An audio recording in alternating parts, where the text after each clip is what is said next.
Good morning.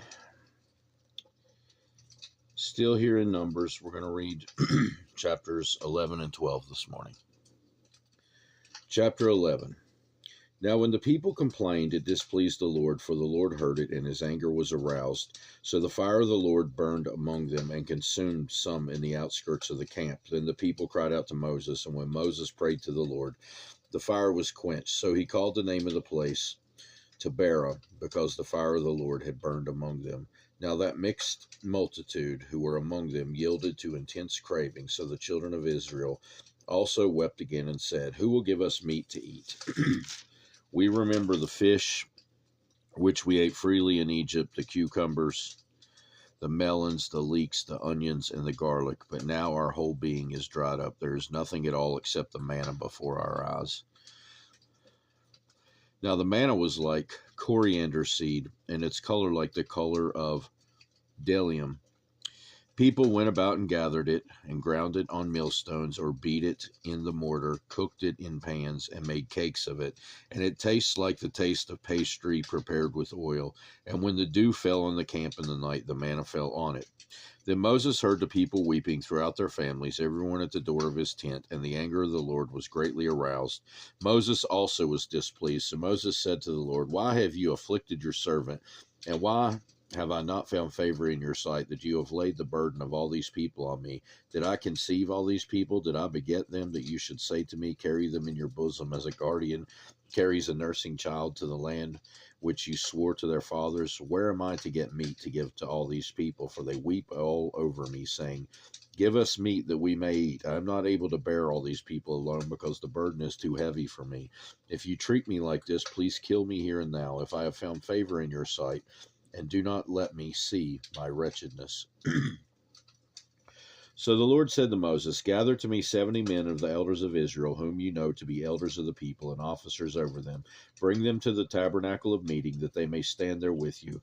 Then I will come down and talk to you there. I will take of the Spirit that is upon you, and will put the same upon them, and they shall bear the burden of the people with you, that you may not bear it yourself alone. Then you shall say to the people, Consecrate yourselves, for tomorrow you shall eat meat, for you have wept in the hearing of the Lord, saying, Who will give us meat to eat? For it was well with us in Egypt. Therefore the Lord will give you meat, and you shall eat. You shall eat not 1 day, not 2 days, nor 5 days, nor 10 days, nor 20 days, but for a whole month, until it comes out of your nostrils and becomes loathsome to you, because you have despised the Lord who is among you, and have wept before him, saying, Why did we ever come up out of Egypt?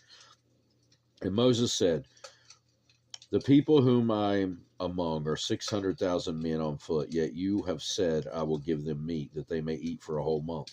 Shall flocks and herds be slaughtered for them to provide enough for them, or shall all the fish in the sea be gathered together for them to provide enough for them? And the Lord said to Moses, Has the Lord's arm been shortened? Now you shall see whether what I say will happen to you or not. So Moses went out and told the people the words of the Lord, and he gathered the 70 men of the elders of the people, and placed them around the tabernacle. Then the Lord came down in the cloud and spoke to him, and took of the Spirit that was upon him, and placed the same upon the 70 elders. And it happened, when the Spirit rested upon them, that they prophesied, although they never did so again. But 2 men had remained in the camp. The name of one was Eldad, and the name of the other Medad, and the Spirit rested upon them. Now they were among those listed, but who had not gone out to the tabernacle, yet they prophesied in the camp. And a young man ran and told Moses, and said, Eldad and Medad are prophesying in the camp. So Joshua the son of Nun, Moses' assistant, one of his choice men, answered and said, Moses, my Lord, forbid them. Then Moses said to him, Are you zealous for my sake? Oh, that all the Lord's people were prophets, and that the Lord would put his Spirit upon them. And Moses returned to the camp, he and the elders of Israel. Now a wind came out from the Lord, and it brought quail from the sea, and left them fluttering near the camp, about a day's journey on the side, about a day's journey on the other side, all around the camp, and about 2 cubits above the surface of the ground. And the people stayed up all that day, all night, and all the next day, and gathered the quail. He who gathered least gathered 10 homers, and they spread them out for themselves all around the camp. But while the meat was still between their teeth, before it was chewed, the wrath of the Lord was aroused against the people, and the Lord struck the people with a very great plague. So he called the name of that place Kibroth Hattava, because they There they buried the people who had yielded to craving. From Kerboth Hatava, the people moved to Hazeroth and camped at Hazeroth. Chapter 12. Then Miriam and Aaron spoke against Moses because of the Ethiopian woman who he had married, for he had married an Ethiopian woman. So they said, Has the Lord indeed spoken only through Moses? Has he not spoken through us also? And the Lord heard it. Now the man Moses was very humble, more than all men who were on the face of the earth.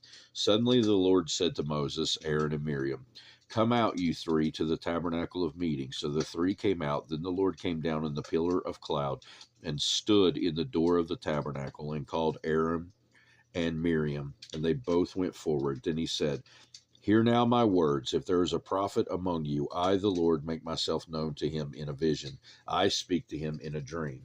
Not so with my servant Moses. He is faithful in all my house. I speak with him face to face, even plainly, and not in dark sayings. And he sees from the Lord. Why then were you not afraid to speak against my servant Moses? So the anger of the Lord was aroused against them, and he departed. And when the cloud departed from above the tabernacle, suddenly Miriam became leprous, as white as snow. Then Aaron turned toward Miriam, and there she was a leper. So Aaron said to Moses, O my Lord, please do not lay this sin on us, in which we have done foolishly, in which we have sinned. Please do not let her be as one dead, whose flesh is half consumed, when he comes out of his mother's womb. So Moses cried out to the Lord, saying, Please heal her, O God, I pray. Then the Lord said to Moses, If her father had put spit in her face, would she not be shamed 7 days?